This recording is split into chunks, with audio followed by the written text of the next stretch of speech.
Formerly known as multiple personality disorder, dissociative identity disorder is both intriguing and complex. It's defined by an individual having two or more distinct identities within their system. The symptoms and signs, cause, and treatment are what I'm going to be talking about today. First of all, according to MedicineNet.com, some of the symptoms are a lapse in memory, which is dissociation. It's where things happen and you end up somewhere and you have no idea how you got there. You have blackouts in time, which is the same thing. There could be maybe weeks go by and you don't remember anything: weddings, birthdays, anniversaries, the birth of a child, the death of a friend, and you have no idea that happened. You also find possessions that you think don't belong to you and you never remember buying them, but somehow they're in your house. You're told you did things, but you don't remember doing them. You come across people who claim to know you, but you never remember meeting them. They call you names that aren't yours, or names that aren't even close to your name. You find documents and papers and notes written probably by you. Clearly, it's your thinking, but it's in a different handwriting. And a lot of times, people with dissociative identity disorder will hear things in their head. They hallucinate, and they often feel unreal and like they're more than one person. They feel really confused about who they are. The distinct personalities may serve diverse roles in helping the individual cope with life's dilemmas. The distinct personalities control the individual's behavior at different times, so switching is what they call it, according to WebMD. They call it switching, and it's triggered by things that maybe a person brings up that remind them of their past, and they switch to cope with the problem. And the distinct personalities have different styles and conflicting values. The average person with the disorder has about 10 different personalities, but you can have anywhere from 2 to 100. According to the National Alliance on Mental Illness, it is a coping mechanism, and it's often misdiagnosed for schizophrenia.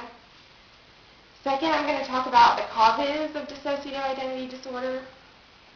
There's really no proven cause, but it's said that sexual, emotional, and physical abuse are more than likely the reasons why people dissociate themselves, and this disorder becomes a part of people's lives.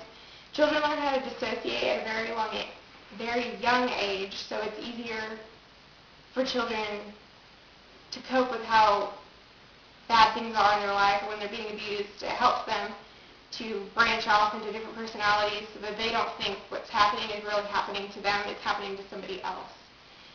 Because 98 to 99% of stories of people who have this multiple personality disorder, they have had some reoccurring abuse before the age of 9. And the average age of a child who begins to split into alter identities is 5.9 years, almost 6 years old, and they already have developed multiple personality disorder. It's really hard to diagnose a child because children are so imaginative and they can't, it's almost like they're playing, but when they get older and have responsibilities, it's easier to diagnose somebody with a disorder because it's just easier to talk to them about it, even if they aren't aware it's happening.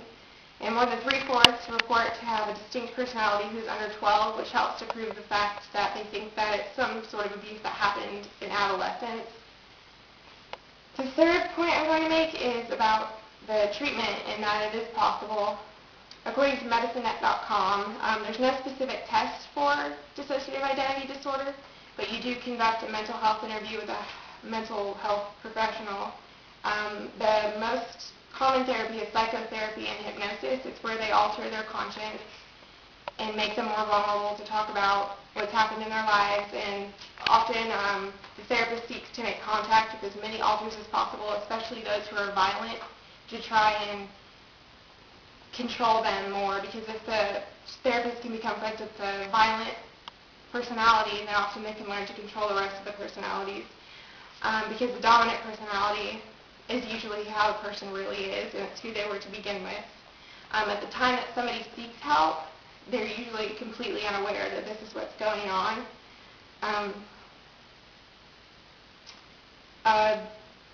They want to form an effective relationship with all the personalities so they can learn to coexist together, because when a therapist is trying to get to the bottom of why a person has decided to, or why their mind's decided to make these other personalities to help cope, they don't want to make them seem like they're killing the other parts of them, that they want them to all be able to coexist so they can all live together.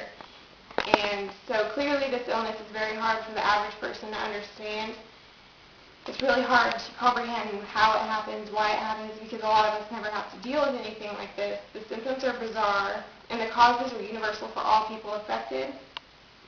This is a really misunderstood illness. The fact that treatment is an option gives hope to those suffering from the illness, because it's very promising that they can live a perfectly normal and functional life.